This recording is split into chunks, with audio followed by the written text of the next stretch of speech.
शिव खेड़ा विश्व के उन प्रभावशाली प्रेरक प्रवक्ताओं में से एक है जिन्होंने हजारों लोगों की जिंदगी अपने व्यवहारिक बुद्धि और गहरे विश्वास से बदलने में मदद की है।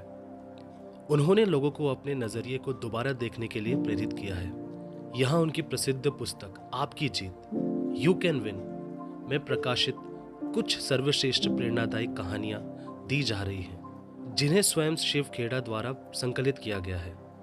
ये छोटी छोटी कहानियां लोगों को उनकी सच्ची क्षमता का एहसास कराती हैं। सबसे पहली कहानी है हीरो से भरा खेत। हफीज अफ्रीका का एक किसान था।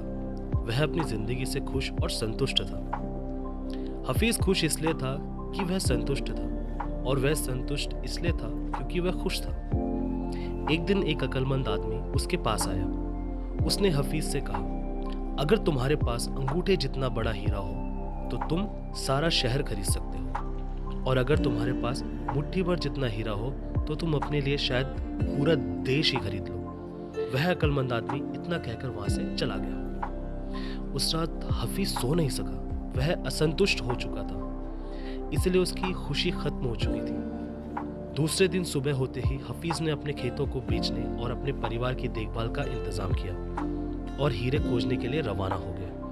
वह हीरो की खोज में सारा अफ्रीका भटकता रहा, लेकिन हीरो को पा ना सका। उसने हीरो को यूरोप में भी ढूंढा, पर वहां भी उसे हीरे नहीं मिले। स्पेन पहुंचते पहुंचते वह मानसिक और शारीरिक और आर्थिक स्तर पर पूरी तरह से टूट चुका था। वह इतना मायूस हो चुका था कि उसने बार्सिलोना नदी में कूदकर खुदकुशी कर ली। इधर जिस आदमी ने हफीज के खेत खरीदे थे, वह एक दिन उन खेतों से होकर बहने वाले नाले में अपने ऊंटों को पानी पिला रहा था। तभी सुबह के वक्त उग रही सूरज की किरणें नाले के दूसरी ओर बड़े एक पत्थर पे पड़ी और वह इंद्रधनुष की तरह जगमगा उठा।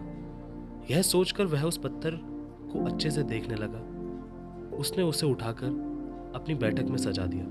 उसी दिन दोपहर में हफीज को हीरो के बारे में बताने वाले आदमी खेतों के इस नए मालिक के पास आया। उसने उस जगमगाते हुए पत्थर को देखकर पूछा, क्या हफीज लौट आया? नए मालिक ने जवाब दिया, नहीं। आपने यह सवाल क्यों पूछा? अक्लमंद आदमी ने जवाब दिया, क्योंकि यह हीरा है। मैं उन्हें देखते ही पहचान जाता हूँ। नए मालिक ने कहा, नहीं, यह तो महज एक पत्थर है। मैंने इसे पाले के पास से उठाया है। आइए मैं आपको दिखाता हूँ। वहां पर ऐसे बहुत सारे पत्थर पड़े हुए हैं। उन्होंने वह नमूने के तौर पर बहुत सारे पत्थर उठाए और उन्हें जांच परखने के लिए भेज दिया।